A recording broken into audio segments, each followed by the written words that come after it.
जैन शासन। हर जीवात्मा सुखी होना चाहता है,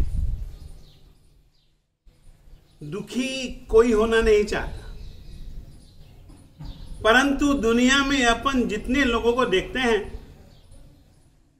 प्रायः करके वे दुखी होते हैं।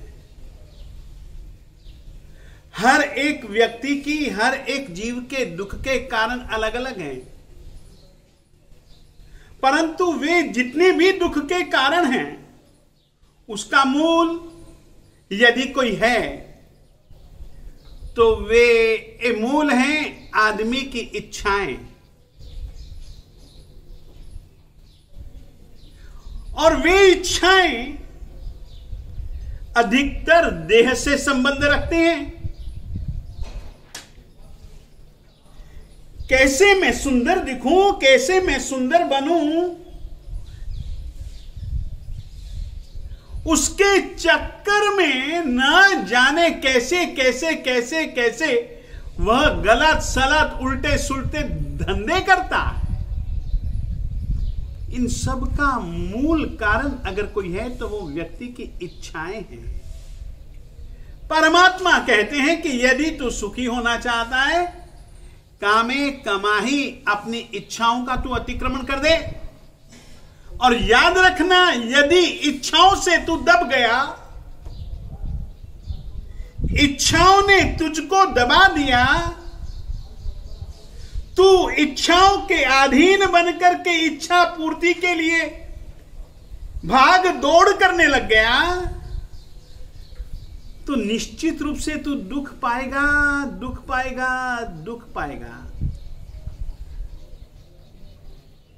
इच्छाएं ही आत्मा में एक दूसरे के प्रति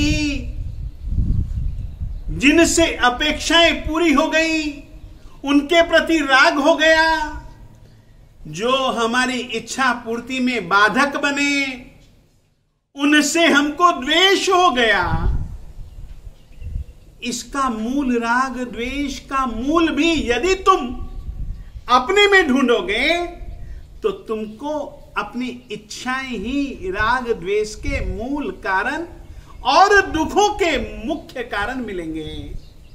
मालिक कहते हैं, राग को भी मिटाओ, द्वेष को भी मिटाओ। यदि राग और द्वेष को मिटाना चाहते हो, इच्छाओं को मिटाओ।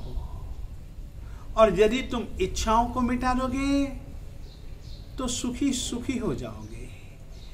एक तरीके से समझें, इच्छा और दुख एक दूसरे के, एक सिक्के के दो पहलू हैं, अगला पिछला।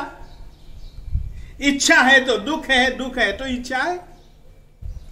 अपेक्षाएं हैं और इन सब का मुख्य कारण है देह, देह, देह।